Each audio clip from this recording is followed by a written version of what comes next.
안녕하세요. 제대로 당겨드리는 성형외과 전문의 이종원 원장입니다.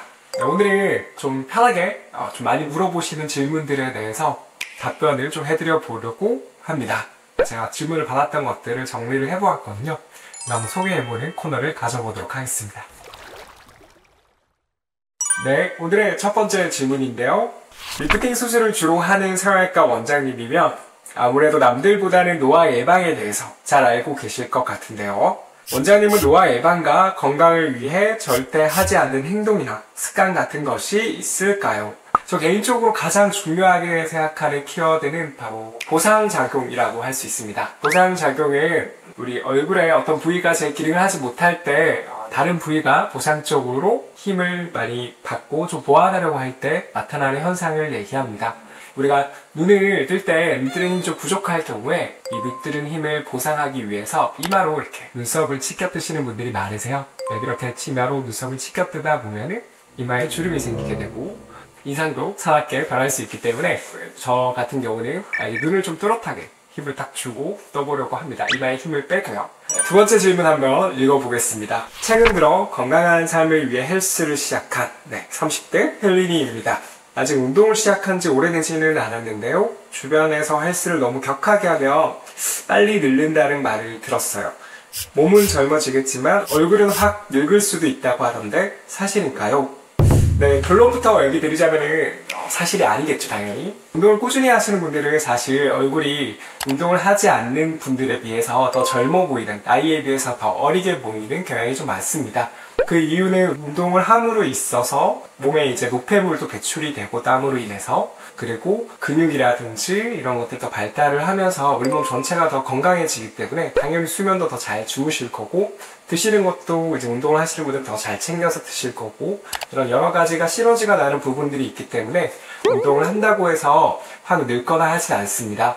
하지만 이 질문을 하신 분이 왜 이렇게 질문을 하셨을까라고 유추를 해보자면은 최근 들어서 이제 바디 프로필을 찍기 위해서 이제 운동을 하시는 분들이 꽤 많으신데요. 저희 병원에는 한 2분 있습니다.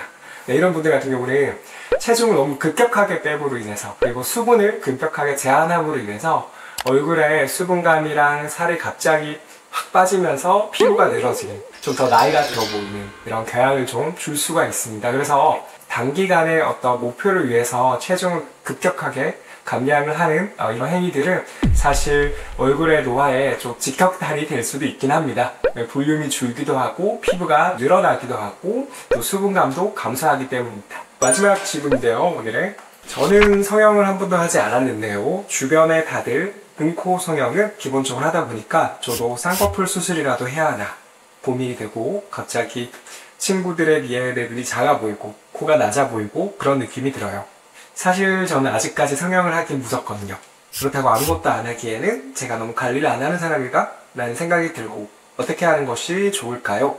한 번씩 상담을 하러 오는 친구들 중에, 특히 고등학생 친구들 중에 이렇게 좀 주변에 이뻐진 친구를 보고 나도 좀 이뻐지고 싶다 이런 생각을 하고 병원에 찾아오는 경우가 많습니다.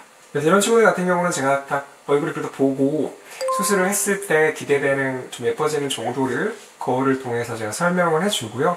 한 게 훨씬 나을 때, 비포 애프터가 분명할 때는 수술을 좀 추천을 하고, 비포 애프터가 분명하지 않거나 좀 본인이 원하는 바가 좀 명확하지 않을 때, 저랑 일치하지 않거나 이런 부분이 있으면은 조금 더 생각을 해보고 좀 수술을 결정하라라고 얘기를 합니다. 근데 그 이유는요, 성형외과 전문의로서 얘기하기 좀 조심스럽긴 하지만은 성형 수술을 통해서 자존감이 바로 상승할 거라고 기대를 하고 수술을 받게 되면은, 물론 해결이 되시는 분들도 있겠지만은 수술을 통해서 자존감이 없던 것이 생기는 경우는 잘 없다라고 저는 생각을 합니다.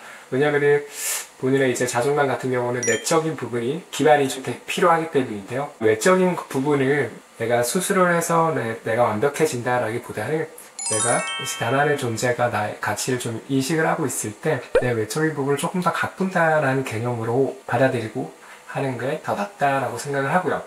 두 번째는 자신만의 스타일을 찾는 것입니다. 외모를 바꾸는 대신 자신을 돋보이게 하는 스타일을 찾는 것도 좋은 방법입니다.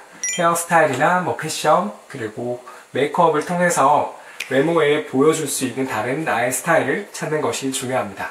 오늘은 주위에서 저에게 좀 궁금해하시는, 개인적으로 좀 질문을 해주셨던 부분들을 정리해서 한번 알아보는 시간을 가졌는데요.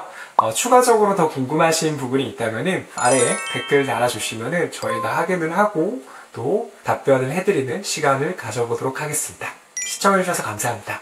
지금까지 제대로 당겨드리는 성형외과 전문의 이종원 원장이었습니다. 구독, 좋아요, 알림 설정 부탁드립니다.